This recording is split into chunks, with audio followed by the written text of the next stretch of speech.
আজকে আমি একটি গল্প বলবো। তার নাম হলো ঘুমের রাজকুমারী এবং একটি গরিব ছেলে। একটা রাজ্য ছিল, রাজ্যে একটা রাজা ছিল। রাজার 2 বছর ওর হলো না, তার মেয়ে অনেক বড় হয়েছে, তো 2 বছর পর্যন্ত ঘুমিয়েই আছে। তো সে অজ্ঞান আছে, সে অজ্ঞান অবস্থাতে কোনো দিনও ঘুম থেকেই উঠতে পারেনি।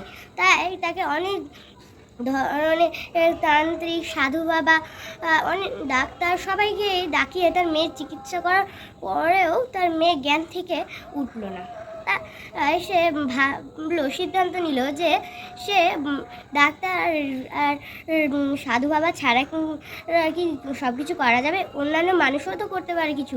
তাই রাজা ঘোষণা করলো রাজ্যের বাইরে আর রাজ্যে যে তার মেয়েকে জাগিয়ে তুলবে, সে যা চাইবে তাকে সে দিয়ে দিবে। তো সবাই তার রাজার মেয়েকে জাগানোর চেষ্টা করলো, কিন্তু কেউ পারলোই না। ওই গ্রামে 3টে গরিব ভাই ছিল, তাদের মা বাবা ছিল না। তাদের মা বাবা তাদের জন্ম দিয়েই মারা গিয়েছিলেন। তাই তারা নিজেই এই কাজ বাজ করে টাকা কামাতো আর সেগুলো খরচ করে তাদের দিন কাটতো। তো 3 ভাই এই খবরটা শুনলো। তো প্রথম ভাই একটু রাগী মেজাজি হলেও ভাইদের ভালোবাসতো। তো তারা তাদেরকে বললো, বড় ভাই, যে দেখো তোমরা দুজন আর আমিও বলছি নিজেকেও, যে আমাদের একবার চেষ্টা করা উচিত। যদি আমাদের চেষ্টাটা সফল হয় রাজকুমারীকে জাগানোটা, তাহলে ভালো হয়, আমরা অনেক কিছু করতে পারবো। তখন 3 ভাই রওনা দিল। 3 ভাইয়ের মধ্যে প্রথম ভাই গিয়ে পুরো পুরো একটা জলের বালতি নিয়ে এসেছিল 2-3টা, আর রাজকন্যার মুখে ঢেলে দিল, কিন্তু রাজকুমারী তো উঠলোই না ঘুম থেকে। দ্বিতীয় ভাই বলতা নিয়ে এলো। দ্বিতীয় ভাই বলতা নিয়ে এসে বলল অন্যদেরকে যে আমার মনে হয় রাজকুমারী নাটক করছে, আমার মনে হয় না যে সে ঘুমিয়ে থাকবে এত বছর। কেউ কি এত বছর ঘুমাতে পারে? যারা কোমায় থাকে তারাই অন্তত ঘুমাতে পারে, রাজকুমারী তো কোমায় চলে যায়নি, এমন কোনো ঘটনা হয়নি যে সে কোমায় চলে যাবে। তাই সে বলতা ছেড়ে দিল। বলতারা তার গায়ে পুরো ফুলিয়ে দিল কামড়ে কামড়ে, কিন্তু কোনো ফল হলো না।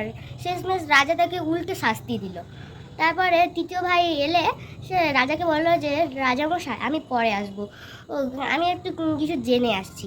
তারপর ছোট ভাই প্রথম একটা লাইব্রেরিতে গেল, আর লাইব্রেরিতে গিয়ে কিছু রাজার বংশ সম্বন্ধে পড়লো আর খোঁজ খবর নিল। সে জানতে পারলো অনেক সময় আগে রাজামশাইয়ের মন্ত্রীর ছেলে দেখতে খুব সুন্দর ছিলেন। তা রাজকন্যা তাকে অনেক পছন্দ করতেন।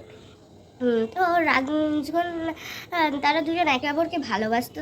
তাই রাজার এটা পছন্দ হতো না। তাই সে মন্ত্রীকে কাজ থেকে বের করে দিয়ে ওই রাজ্য থেকেই ছাড়িয়ে পাশের রাজ্যতে চলে যায় মন্ত্রী মশাই। আর তার ছেলেই এখন ওই রাজ্যের রাজা হয়ে উঠেছে।